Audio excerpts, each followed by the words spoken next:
Welcome to Tea with Cubes.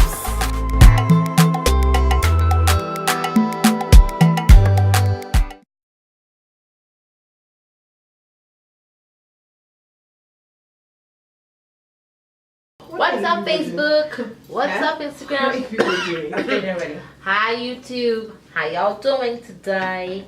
Welcome to another episode. And it's still a show now. Well, you know, even they have shows now, they will say well, next episode. So I'm following the wordings. Oh, Yes. well, yeah. We're not drinking tea today. It's too hot. It's too hot outside. The temperature is a disaster. As a matter of fact, You can drink iced tea. well, we actually come up with sweet tea. Oh but yeah, we we don't can have. drink iced tea. We didn't have that. No, Actually, I do not believe in iced tea. I believe that iced tea is unnatural and contrary to God's Hello, plan in life. rediscovering Chi Sweet tea is good. on Instagram. Sweet tea, We don't have iced to tea. get I'm sweet sorry, tea. sweet tea, iced Oh, I tea. get it No. now. We don't have it here now. Sweet. No, I thought you said that Next- it was the next time. Yeah. Next time. Next time. Sweet tea, iced tea. Nope. God intended tea to be drank hot. Nah, man. Yes, man. Then again, all you guys, okay, no. I don't Let me know not go about and that. cast myself. Okay. Okay, wait. How do you make iced tea? And how do you make You sweet tea? brew it. You boil the water, is it not? But you do- make it cold. Exactly. Why are you going a further step? It's Like like the the thing you're drinking right now. Why are you messing with God's The thing invention? you're drinking right now. But it's the It's same. Irish They cream. put Irish it cream. in I hot can drink or it straight.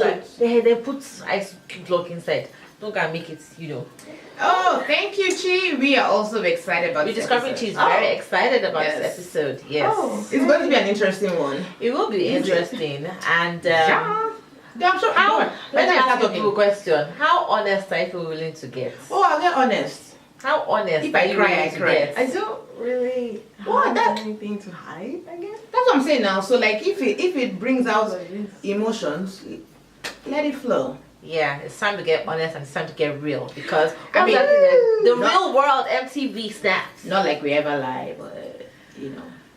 Sometimes maybe we're a little bit measured, but today, well, we shall see. Let's just get on with it. I hope you guys had a nice week last week. I hope you've had a nice weekend so far. Weekend is almost over. I know it just started and it's almost over. Weekend wise. Yes, I mean Oh, the weekend wise weekend, already the only weekend. just started, Yes. but it's already almost over. So, Yeah. the Back hot to- topic for back to this the grind. episode. Monday.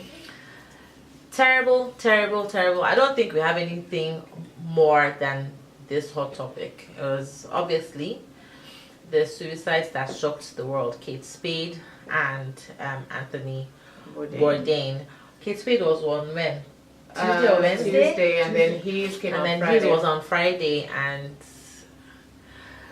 how did you guys feel when you heard about both? I mean, I was shocked. Okay. First, let me even ask you, Okay. why did you send me that text message? Because you like Kate Spade. But you know what's funny, eh? As What I, text message did she send? I sent her, I was like, You know, oh my you are not god. the only one. I was like, oh my god, Kate Spade committed suicide. But you know what's funny? You are not the As only I one. sent you that text, my friend from work thought of me because at work I talk about Kate Spade a lot and how I want to increase my Kate Spade handbag line. Right now, you know, I'm slowly there, you know. So immediately the news came out, she's like, oh my god, Kiki.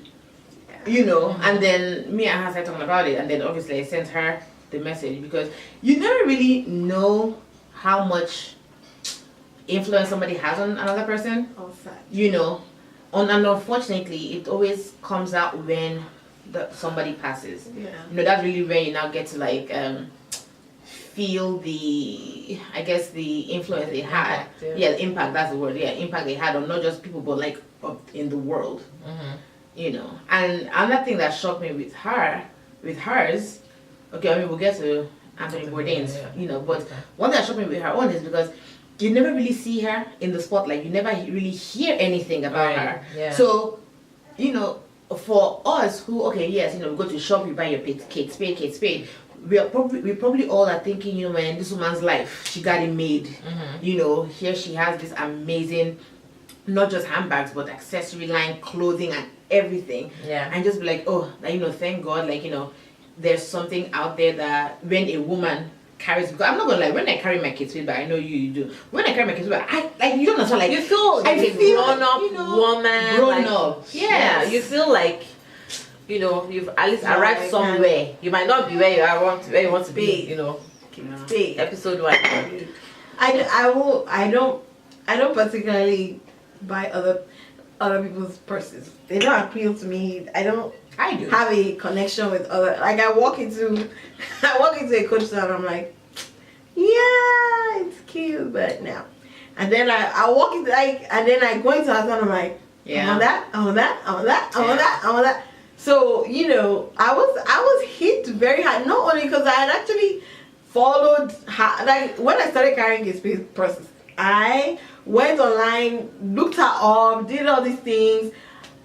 I mean, she was, like you said, like, I'm pretty sure most people didn't know that there was actually a person called Kate Spade. They thought it was a brand. Really? Yes, I'm pretty sure. Really? Most people thought it was a brand. Like, how am I going to explain it? Like, it was something somebody made up. Right, Not actual, yeah. somebody's actual name. Like Coach. Right. Right, exactly. And then, you know, when I started, I went and I looked her up. I started following like every season when they bring out, because I can't afford the new line. no, yeah, you I have to wait. go Wait wait. like 1 or 2 years. I wait and then for I the buy. outlets. But then I would follow it and see what's coming up and see which I would like to purchase, or you know which one. So a lot of my style was based off of these purses. And I was like, wow, like, I mean, how? Me, I just like bag in general. People, you guys I'm giving you guys gifts. Like, people around me have benefited from the love I have for that brand. Have you given me kids food Yes, before? Christmas. Yes, we did. One earrings. Christmas, we all had kids. Everybody got and Kate Spade yes, earrings. we're discovering Oh. she there is a phase, and fun fact. Well, I guess it's no longer fun because she's dead, but she is actually David Spade's sister-in-law. Oh, yeah. I So didn't even that's know that. actually. Oh, you know until now? Yeah. Yeah. Oh, I knew. No, I feel like I knew before, but I completely forgot. Oh, that's why, like, But, I think I remember, like, when her name started really coming out there, I was like, Kate Spade. And my man actually went to David Spade. Because I was like, oh, maybe it's her brother. was Then her that's when I went brother. and looking up. This was like how many years ago? And I saw that, I mean, he's the brother-in-law. I'm like, oh, that's actually pretty cool. Yeah. Here's my Kate Spade story. People would know that I don't believe in spending lots of money on bags or shoes or Neither do whatever. I don't believe in spending that kind of What money was? because you can use that money, you know, the money that we spend on food, you know, we can use it to go and buy bags. Oh, that's for Which sure. is what I Actually, said. the money that we spend on food, you can put towards travel. I'm just saying. Anyways, We don't spend I don't that believe- much money on we it. Don't put us out there no, like that. then And yes, how we often- do. Wait, It no. adds up. I don't. Wait. It adds up. It adds up. We don't eat out that much. It adds up. It To adds up. travel, maybe Not like travel to- one time. Maybe go and Maybe just one a time. vacation or It's- something. Oh. Anyways, Okay. that's my point. I don't really spend a lot of money on bags. So I think my Kate Spade purse, I have just the one, is the most expensive item in my closet. And I remember when I bought it, I'm like, yes, finally, this is my Kate Spade. And I bought it at an outlet. It doesn't matter. It's still No, Kate Spade. still, Okay? yeah. Don't matter. It's still But Kate Spade. still. And I was at work when I read the news. I work in retail, so even for me, it was even like, you know, like, oh my god, like, what is going on, you know? And I put up a picture on my personal Instagram afterwards, like to say, you know, this was like the first time I spent this much money on one item, to, you know, because I'm like, you know, if I'm gonna spend, like, even I will not even spend that money on. I like Michael Kors. I like seeing Michael Kors stuff. I just don't want to carry it. But yeah, I like seeing it, but I don't want to carry it. Because it's, for me, it's too flashy. The reason why I like Kate Spade is because her stuff, the Kate Spade stuff that I buy is the simple, Yeah. Well, classic. you don't like. Wait, you don't. I don't purchase bags because if you purchase bags, there are Michael Kors bags that are very understated but very good. The ones that I I've may seen have are one. not. No, the ones that I've seen are. I don't want to see the Yeah, FKM, like that's the everywhere. yeah. No, Like, you don't it want needs to that. be- Not that one. I like They're- my solid colors. Yeah, there are a lot that. Yeah, I like understated. my solid colors with minimal Yeah. text. I don't. But yeah, so that's the Kate Spade bag that I have. In fact, last month when we were shopping for mommy's Mother's Day gift, We walked into Kate Spade's store and I saw a bag that I wanted to buy, but I'm like, okay, let me hold my money first. I have a birthday party to plan. My baby is turning 1 next week, by the way. So I'm pretty sure though that by the end of the year I'll go back and buy my Kate Spade bag. But I was very, very sad when I heard about her death. Okay, and let's say hello. Sorry. Okay, yeah. Let's say hello to Tayo and Aduzo. Hello. Hello, ladies. Hello. Hey. But yeah, I was really, really sad when I saw that she had killed herself. Not that she was dead, but she had killed herself. And that she had a 13-year-old daughter. I'm like, I think we should get to talking about suicide after. But that was just really shocking. And then 2 years later. Friday. Now Anthony Bourdain. See, that one that was the one that Kate Spade, I was like, okay, I'm gonna we'll get over it. We'll get through it. Who told me about no, it was on the radio. I think Anthony's on I think the one reason why I'm sure I'm going to speak for a whole lot of people, probably even you, why it probably hits everybody. We all loved not just him but that his show every Sunday. CNN. Yeah. I'm pretty sure almost every household was tuned in watching to Anthony Bourdain. Yeah. Because you understand, when I saw, because it was our brother who sent the link, right? So he sent the link. I hadn't even Hi Janetta. Hey Janetta. I hadn't even read the link, and the next thing I see my dad's comment. And my dad goes, and all he just says is so sad, people that you think have everything that are obviously, lacking something. So at that point I was like, wait, what is he talking about? Then I now looked back at Samuel's link. I didn't read the link. All I just saw was Anthony Burr. I didn't read the whole thing. I just saw Burr. My eyes darted to the end. I saw R.I.P. I was just like, there's no way. I was like, there's no. I quickly went, see, on my computer once. This is when I really thought it was a hoax. I went on CNN, I went on CNN, NBC, I went on Fox, I went on MSN, I went on TMZ. I was like, somebody has to be telling a lie. Because I was like, there's no way Anthony Bourdain would have. It hit me hard. I'm like, wait, what? How can that? No, that's not even possible. I'm like, there is no way. The only other time, okay, I did not fall down in the heap and cry with Michael Jackson's death. But I think after Michael Jackson's death, this was the one celebrity whose death hits me hard. I'm still thinking about why? Yeah. Why? I don't know. I think that's the question on everyone's minds is why. But can I tell you though, at work, they piss me off at work. I saw a couple of co-workers. I was like, oh my god, you guys, have you heard Anthony Bourdain died? Like, who? See, I felt so offended. Yeah. How can you not know who Anthony Bourdain? I'm like, don't you watch CNN? I'm like, yeah, I don't really watch news. I'm like, it's not about news. He's not. But I don't think even outside of CNN though, everybody knows the name. No. At least 3 people at work. At least 3 people at work. They didn't know who Anthony Bourdain was, and I was really just offended. And ever since, his was on Friday, this is Sunday. Articles have started coming out that he actually has been suicidal for the past many, many, many years. I thought about it before. The first one came about after his first marriage ended. Okay. And they said for the years after that, he was going to kill himself. But then he was not able to get through it, and then also overcame his addiction, because that was also part of it. Yeah. But then when I now start thinking about after his news came out on Friday, I'm like, that's when you know that addiction and people who have this, they're tackling our mental illness. That thing is no joke. And I know what's funny. You know what's funny? And what's also ironic. People nowadays, after these two suicides happen, everyone is now saying, reach out to someone if you're feeling depressed. Talk to somebody. The truth of the matter is, if you are the one in those shoes, talking is the last thing you want to do. So your next door neighbor would never know what battles you're fighting. But I think what they're trying to say is in the onset of it, not when you're in it. So today I was teaching the youth today, and I served youth, and I said, and I took a moment to say, explain. Some of them are like, huh? I'm like, I don't know. Oh, you all talk about this in church? Well, it was impromptu. That was not the topic. Yeah. But I decided to bring it up because what happens a lot of times, these emotional troubles start in middle school, right?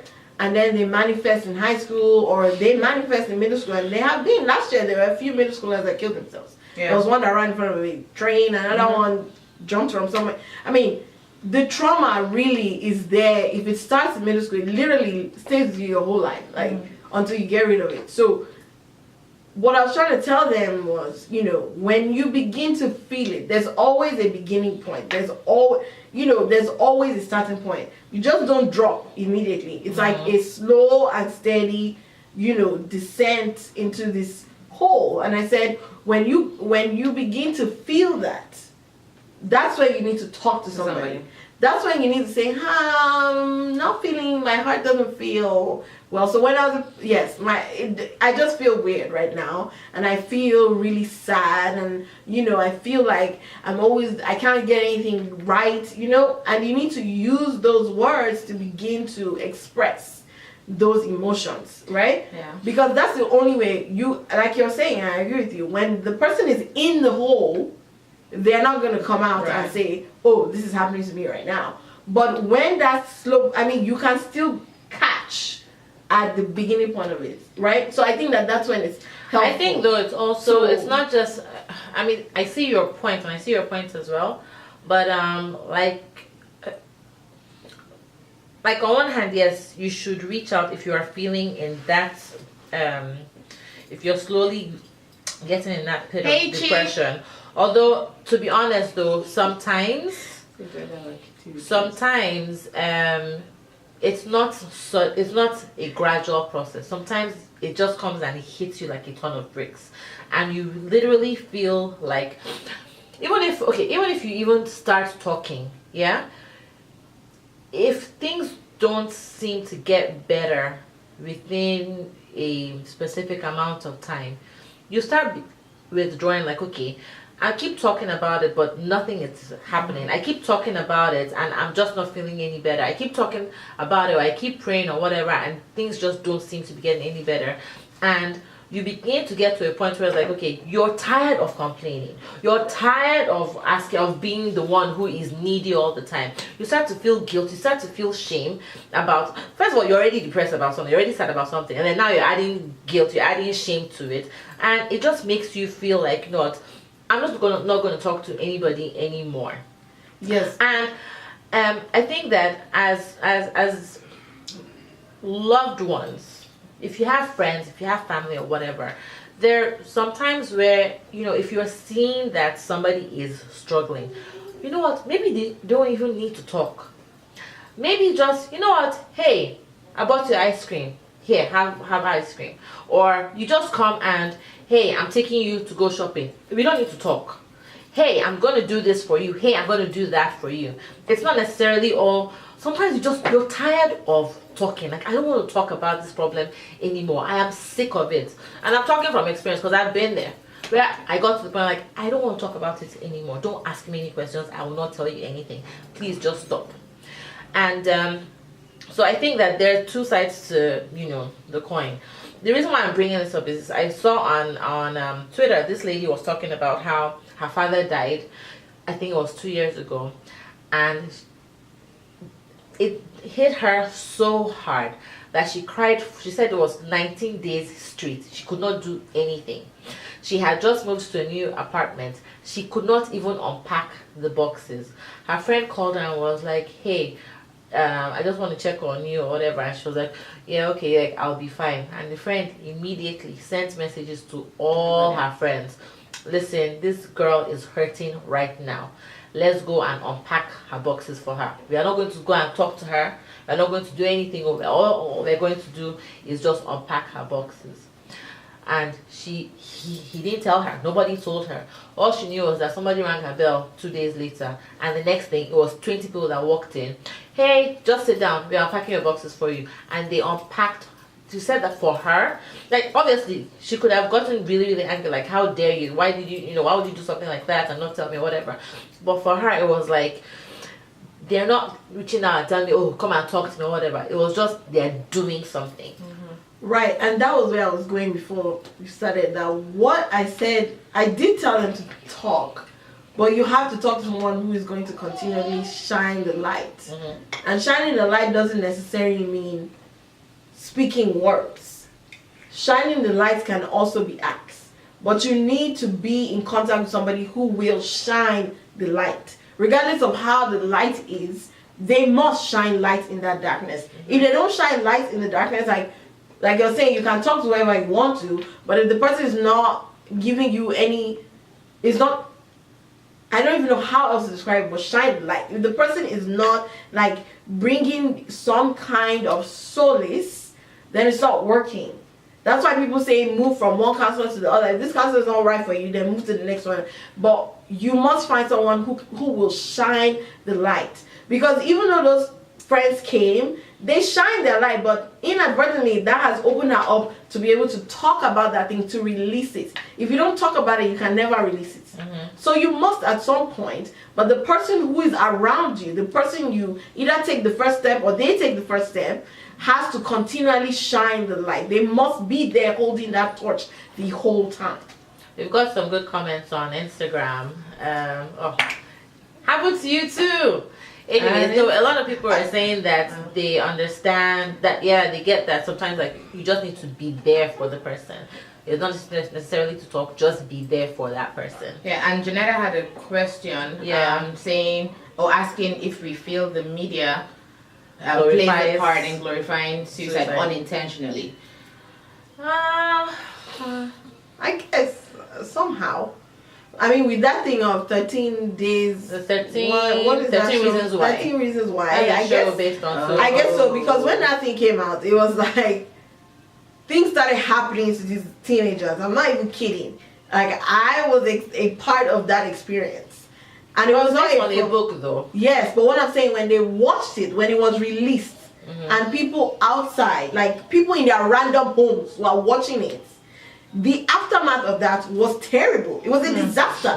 Is that one still on? Yeah, it is. Yes. Season 2. Oh boy. It was a disaster. Like, that was when somebody killed themselves at that point. There were other people going through, like, because you're seeing like, if they can do it, why can't I? So like, I'm saying, like, if this I had a personal experience with that. If this person is so successful and even they cannot handle their problems, why should I handle my problems? Yeah. Let me, But, like, I'm happy that you mentioned, that, the mental illness part of it, because on my Instagram stories yesterday, I was still on, I'm like, it's still, like, really just bugging me, because, like we mentioned, Kate Spade had a 13-year-old daughter.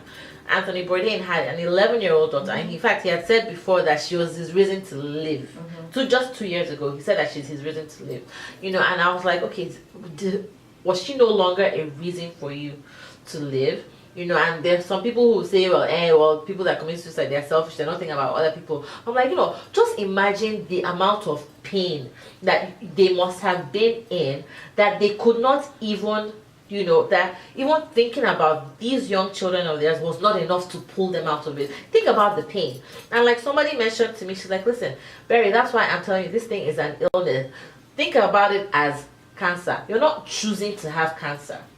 You're not choosing to have these thoughts. These thoughts are just there. And sometimes the cancer will take you. Sometimes the death will take you. So, But I heard something recently, though, that made sense to me. And it might be unpopular, but if people hold things that are in the utmost importance to them, and it's up there on this pedestal, and that's what now I rethink that phrase, X, Y, and Z gives me life. I rethink it now that this is happening. I'm like, I can't say that anymore, because the unpopular thing that was, when you have said that something else is giving you life, when that thing is extracted from you, there's nothing left to live for. Yeah. Then what's the point?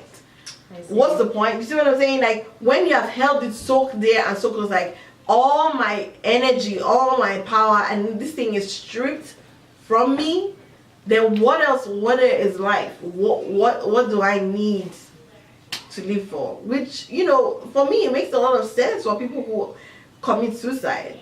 You know, depression takes a toll, and you just feel like everything is lost. You don't have anything else to live for. But you know, and may their souls rest in peace.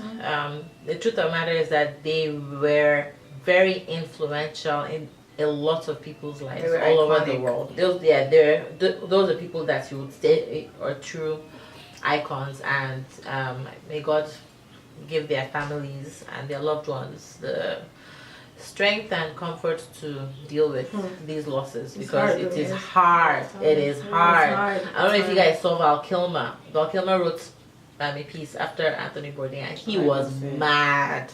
He was angry. He called and was like, Anthony, you are selfish. How dare you do something like this to your child? How dare you do this to people who love you? Like, why would you?